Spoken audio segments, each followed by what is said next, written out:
guest this week on Veterans Chronicles is Charles Temple Jr. That's correct. He is a U.S. Navy veteran of World War II. That's correct. And, sir, thank you very much for being with us today. Thank you for giving me that nice conversation.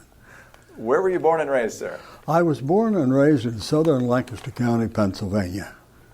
And I was raised there, right in that area. And what was your childhood like?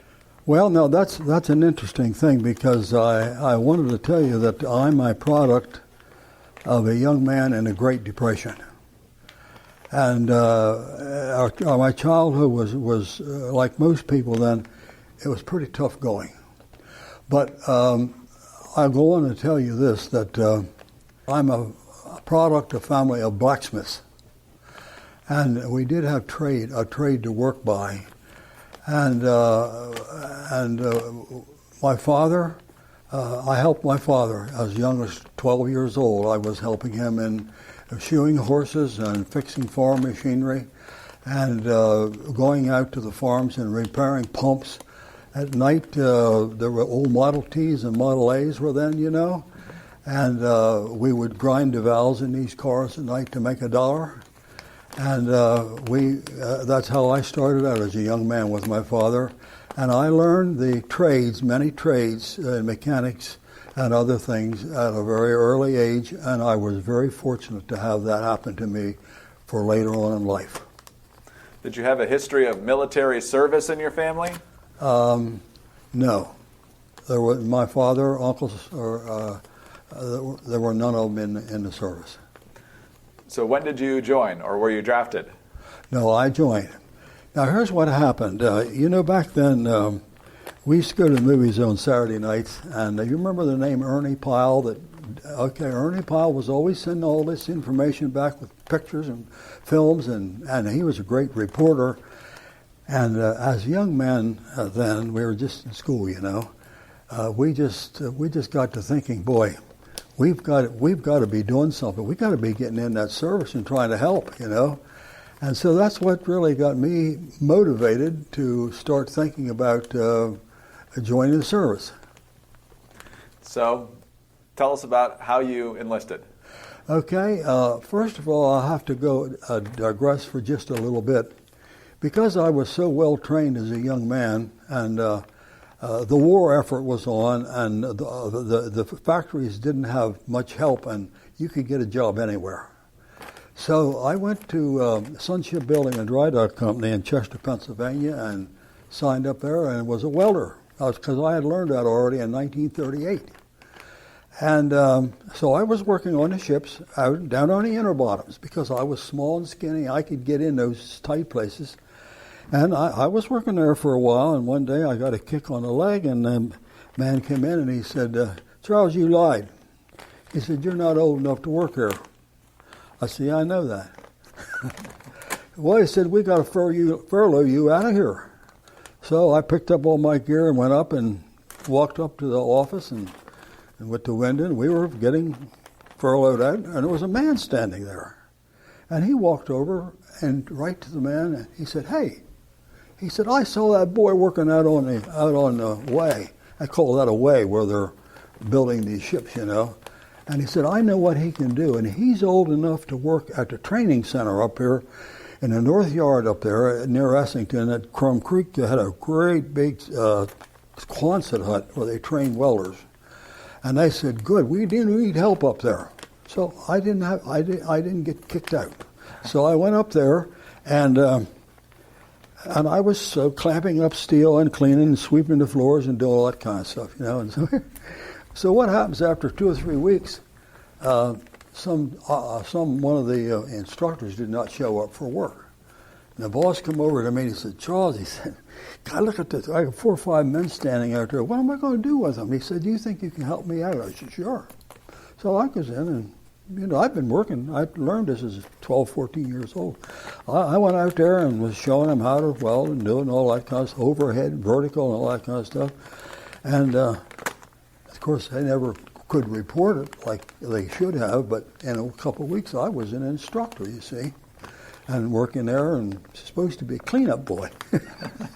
So that was okay. I kept working there, but right near where I was working, there was a railroad track. And it was a Red Arrow, I think it was, that went into Philadelphia. And I've been thinking about this going into the service thing, you see. So one day I knocked off a little early and walked over and got on a trolley and went into South Philadelphia and walked the whole way up Broad Street to the enlistment center in Philadelphia. Now here I was. Oh, by the way, I had already lied about my age. I wasn't 18, I was 17. I think I was just almost 17. Okay, but they didn't care because they needed help, you see. So I went up there, and they wouldn't really sign me up. They got my name, and I was on the books. So they said, well, you need maybe. Oh, I was going back to school too. Right. It was in the fall. I was going to go back to school. So I went back to school, and the Navy. I went into the Navy. I tried to join the Navy, and here the Navy is calling the school every week, a couple times a week. The school didn't want to release me, see, because I was in school and I needed to stay in school, of course, as far as they were concerned. So this went on for a couple months, and so finally the Navy told the enlistment center up there, listen, if you release Charles, we'll give him all the books that he needs to finish. I had 2 math classes I needed to finish. Well, the school, they were kind of dragging their feet, and after a while they finally said, yes. Well, bango, I'm in the Navy right then. So I go up there when they notified me. I went up there and a certain day, and they started shipping us out to different places, and I went up to the Finger Lakes for my basic training in New York. I went up there for my basic training, and then when I was finished there, I was sent over to Newport, Rhode Island, and the war was at its peak. It was just in both sides of the ocean. What year is it right now? This is in 45. Okay. Yeah. Well, I started in 44, but this was the early 45. Gotcha. Yeah, really early. I mean, like January, February 45. And so I got my basic training. I went over there to Newport, and it was getting into February or March then, you see. And so one day they came into barracks and said, so I think it was 26 of us, said, 0800 tomorrow morning, be out there with your sea bags. You're going to the Pacific. We're going to fly you out to the Pacific. Okay, that was fine. We're getting all ready. In 2 days, we were going to go. The next day, it came on the radio that it looked like the war was winding down in Europe. Everything got frozen. So I didn't go anywhere. We just stayed right there. And then we were there. I was there for a month or two. And then, same old thing, 0800 tomorrow morning, I think it was 12 or 16 men. Be out front, you're going to go down to the Navy Yards in Philadelphia. Okay? Okay. Now, don't forget, I worked out on the ways at Sun Shipbuilding and Dry Dock Company in Chester. Okay? So we go down to the Navy Yards, and they have rooms out on the dock there where people, and we lived there in those rooms, you see, for a while. And I guess we were down there for maybe 2 weeks or something like that. And well, tomorrow morning, 0800, be out front. There's going to be a bus here. Now listen, here is an amazing thing. I had worked at this shipyards. 0800. We got on this bus, and where did we go? To Sun Shipbuilding and Dry Dock Company, where I had worked and got kicked out, So we went down there, and here was this brand new ship. Just came off of the way. Tugs pushed it back up against the dock. Paint was still, you could smell paint on it. And so we went aboard, and 6 tugs grabbed hold of us. Took us up the Delaware River, about 12 miles maybe, something like that, and docked us right close to where we were staying, right there on the docks. Well, then after that, there's nothing on this ship, nothing. When we took it up there to tie it up, they had to throw lines up to us that we could pull them up and tie the thing up on the dock. This was a brand new ship. Now, you see, because it was brand new, if you're assigned to a ship before it's commissioned, you're a plank owner. You ever hear that before? No. Yeah. In the old wooden, they came from the wooden, when they built wooden ships. They became like an owner of the plank on it, you see. In about 2 days, these tractor trailers started showing up with all kinds of supplies on them, you know, and us 16 guys. Now, there's winches on these, but there's no cargo nets. There's nothing there. So we carried all the supplies for 2 or 3, 4 weeks onto this ship and put them in their place. And then on a certain day, it was late in December then. It's getting late in December. Now we're living out on the dock, you know. The night before it was commissioned, there was about 80 men were shipped in from somewhere else, see? And we were still working, and they grabbed up all the good lockers and all the good bunks. And the next day it was commissioned, and we were still carrying stuff on the ship. So Chief Petty Officer come down and he says, "Boys," he said, "if you get done in time, maybe you're going to make it up there in time to hear it commissioned." So we did. We really hurried, and we got our sea bags, and we were running up the gangway when it was being commissioned. That's how close that was. But that still made us and the other 80 men all plank owners because we were assigned to it before it was. Now from there, we got a captain. Now when we brought that ship up from the shipyards, you see, we couldn't put it under its own power because it didn't have a captain. You're not allowed to do that. So, but we got a captain. Captain Winkler was his name. And so then in a couple of days, we went down to Norfolk. Now, my goodness, we tied up down there, and the supplies down there. We didn't have any boats or anything. We didn't have anything at all. And so they really fixed us up. They put us in good shape. We got some more men down there. Now it was time for a shakedown cruise. So we go out to the Atlantic for about 10 days in a shakedown cruise to everybody learn, how things are running and learn about the ship and get it operating. And so then we had enough of men just about to get by with. Okay. What's your role? Pardon? What role do you have on the ship? Okay, I was just a seaman at that time. But then because I had so much experience from the shop, I became what they call a ship fitter. And I was a mechanics. I did a lot of mechanical work on pumps and all kinds of stuff. And as a matter of fact, at that very young age, I got an advancement up to a first-class seaman or something like that, and I was in charge of the shop. I was, because I had all this experience from being in the shop at home, and so then with the crew we had, we went to Aruba, and we loaded that ship up for the first time full of oil. We could put in other ships, Went through the canal. Went through the canal, went up to California, and got some more people, and went straight to Pacific, straight to Japan. Well, let's take a quick break. We'll be right back with much more on Veterans Chronicles. We're back on Veterans Chronicles. Our guest this week is Charles Temple. He is a veteran of World War II of the U.S. Navy. And in our first segment, he told us all about his joining of the Navy, a little bit younger than he said he was, and how the ship eventually got to Asia. So that's where we left off, is when you got to Japan. When did you get there in 1945?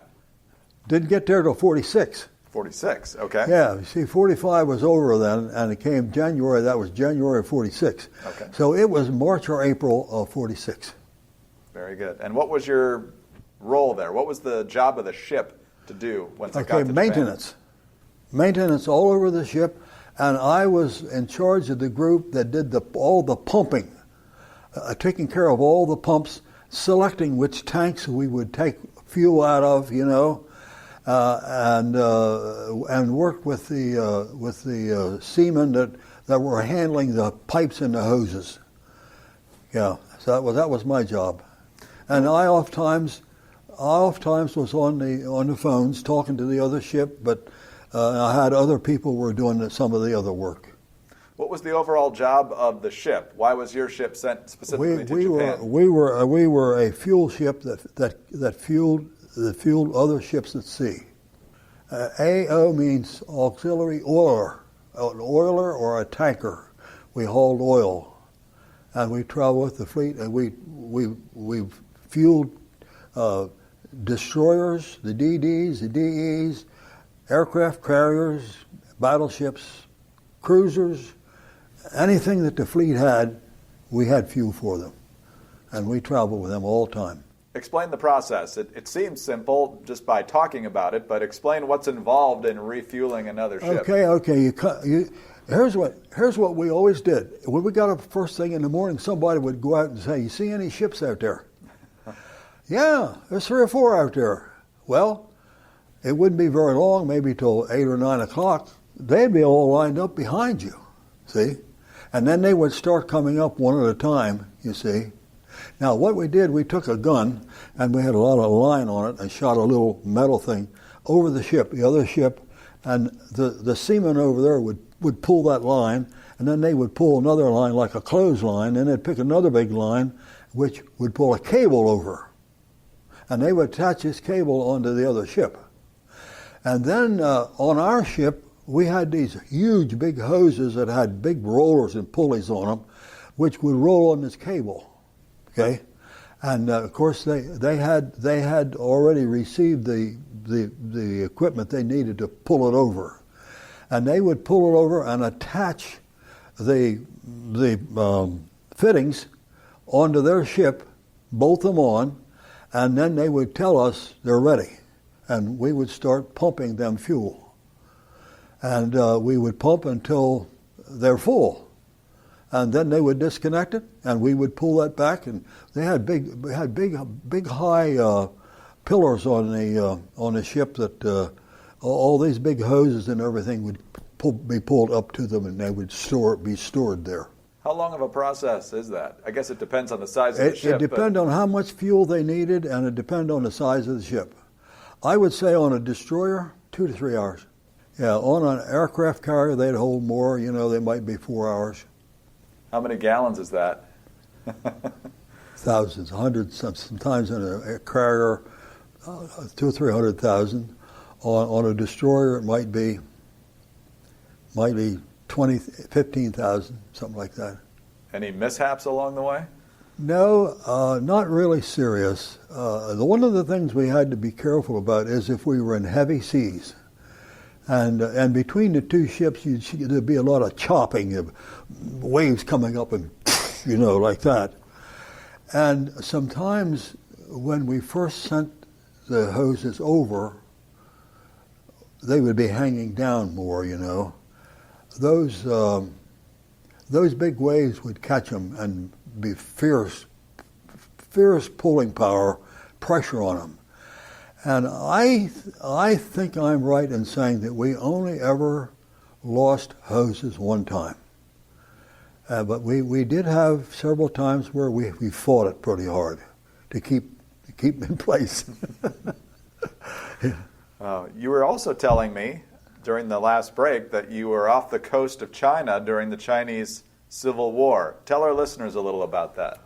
Okay. We were in Tsingtao, which is north. That's up almost as far as you can go until you get into Russia and Korea, okay? There was nothing very eventual up there, and by the way, they make Tsingtao beer up there. It's right. It's the factory is right on the wall, right on the water. So then, when it got too hot up there, things just got. We shouldn't be there. We went down to Shanghai. And then we were in and out of Shanghai. We didn't stay there all the time. We were in and out. Well, things got hot down there, and It got to the point where we had to leave.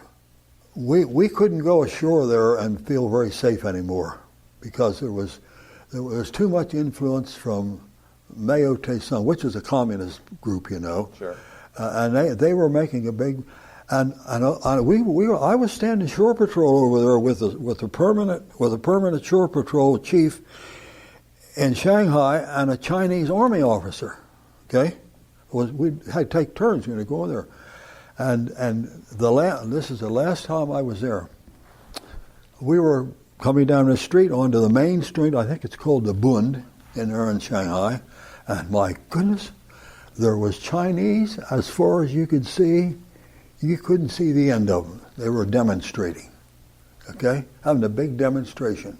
Mao's people had these people really wound up. See, they were really excited about what's maybe going to happen if they get a new regime in power and all that sort of thing. And so this is one of our chief petty officers in the Navy was driving, and this army officer from the Nationalist Chinese Army was in the other seat, and I was in the back. Now, spread our legs like this, and we had our rifles and all that, and before we knew it, we were surrounded, and people just hollering and screaming, you know, and whambo, right up alongside of my head, I got hit with a rock, and knocked me out down in the Jeep. I don't know how long I was down there, but when I came to, I was ready to shoot. The chief grabbed my gun and he said, "Charles," he said, "we can't kill all these Chinamen." He said, "We got to get out of here." I'm bleeding, you know, on my head. And we didn't know it, but there was a divider in the middle of the street. And lo and behold, we hit this damn divider. And the Jeep jumped up in the air and went over on the right side. And the chief was hollering, "Charlie, lean, lean." We come within a fraction of upsetting that thing. Finally, I went boom back down, you know. And we got out, and now we were up in Shanghai. Now we were tied up in the I think it's the Yangtze River. Okay, now we were down far enough that there was tide water came up there. See, that the tide, you're down far enough that the tide was there, so we couldn't tie up on one buoy because we had to swing, and there wasn't enough room for us to swing, so we had to tie up fore and aft. Okay, we got back and got back to the ship, and this was in the afternoon, pretty late then, and I wasn't involved in any meetings or anything after that. But the next morning, the word came down, we're leaving her, and so we spun around by backing her up and pulling her around. And we went out to Yangtze, and I was never back. We weren't allowed to go back anymore. Now, that's shortly after that, Chiang Kai-shek went to Formosa. Very shortly after that. And that's when Mao took over. So, but we still stayed in the Pacific. I didn't go home then. We still stayed with the fleet, and we still were all over the place, as a show of force. Where were some of the places you went? About every island out there you could be. Wake, Pearl Harbor, Japan, Philippines, Singapore, other islands I even forget. I was on an atom bomb test too. At Anahuac Island, there's 2 islands out there, Anahuac and another one. What was that like to be part of that test? Well, really, we were there to help the fleet. And we were back, we were about as close as the rest of the fleet. And when they got ready to put this thing off, I saw 2 bombs go off. They gave us little cardboard things like, for glasses. Now here's what happens when an atom bomb goes off. You see the thing go boom, big, boom. Now, maybe it's 30 seconds, maybe it's 45 seconds. There's a heck of a wind blows. It blows the air out, see. It makes a lot of air pressure, blows just like a windstorm. And then in another 2 or 3 minutes, it goes the other way. It comes back in.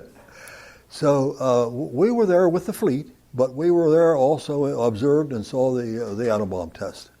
Now, another thing that we did, and if this was getting near end of my time in the service, and it might have been in 47 maybe, we went across the equator down to New Zealand and Australia. And there you get your initiation.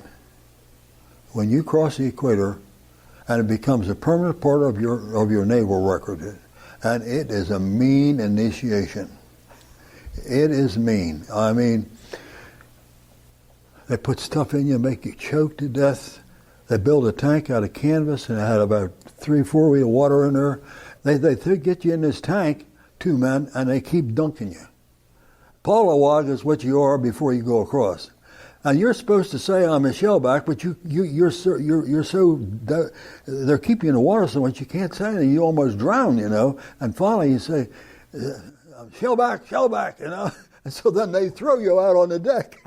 I mean, literally throw you out on the deck. Well, we had a long catwalk about as long as this room here, from one deck area to another. And these things they have behind the airplanes, they pull those big red things for target practice. You ever see them? Sure. Well, they had one of those, and they had it tied up on the railings. 2 weeks they saved the garbage. And they put that thing full of garbage, and you had to crawl through that.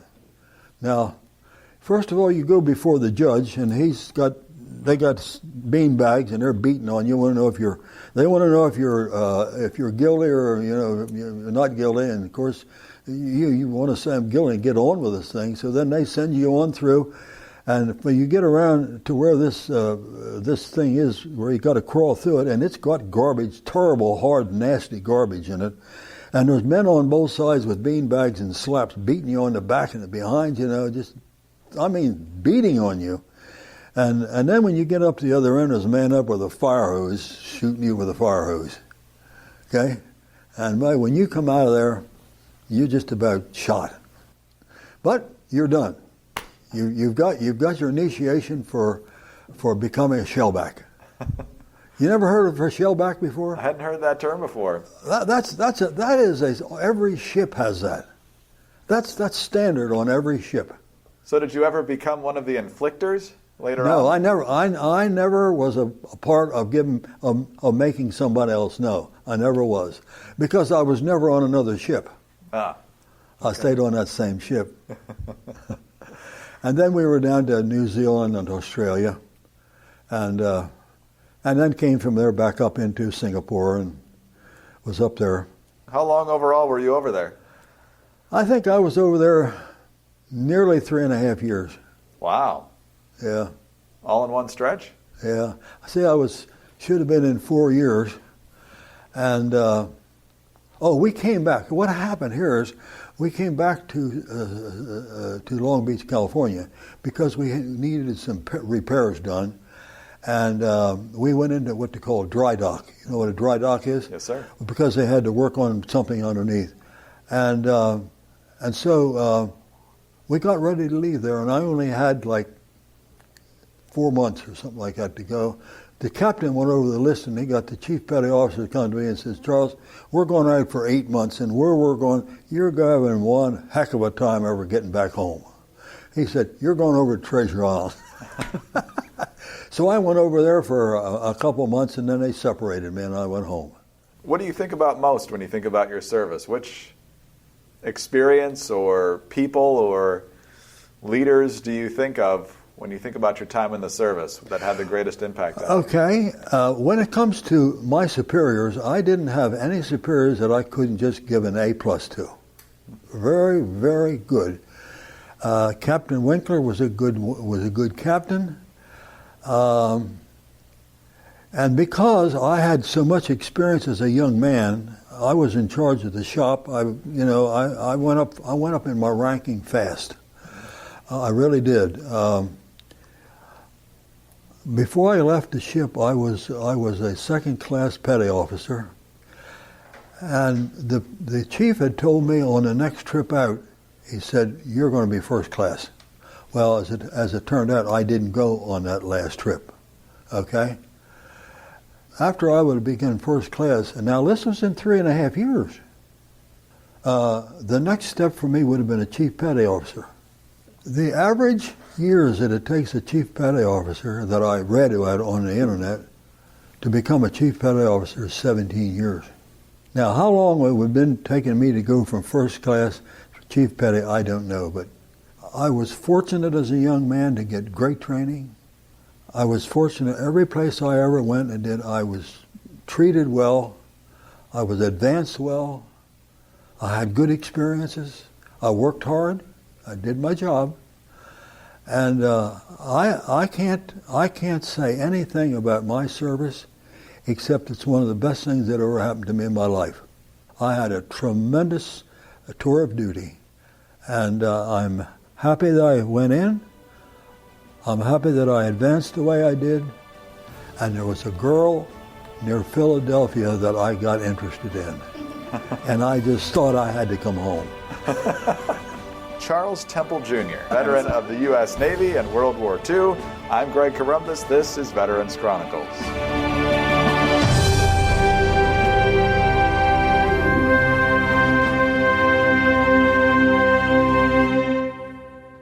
Hi, this is Greg Corombos, and thanks for listening to Veterans Chronicles, a presentation of the American Veterans Center. For more information, please visit AmericanVeteransCenter.org. You can also follow the American Veterans Center on Facebook, and on Twitter, we're at AVC Update. Subscribe to the American Veterans Center YouTube channel for full oral histories and special features, and of course, please subscribe to the Veterans Chronicles podcast wherever you get your podcasts. Thanks again for listening, and please join us next time for Veterans Chronicles.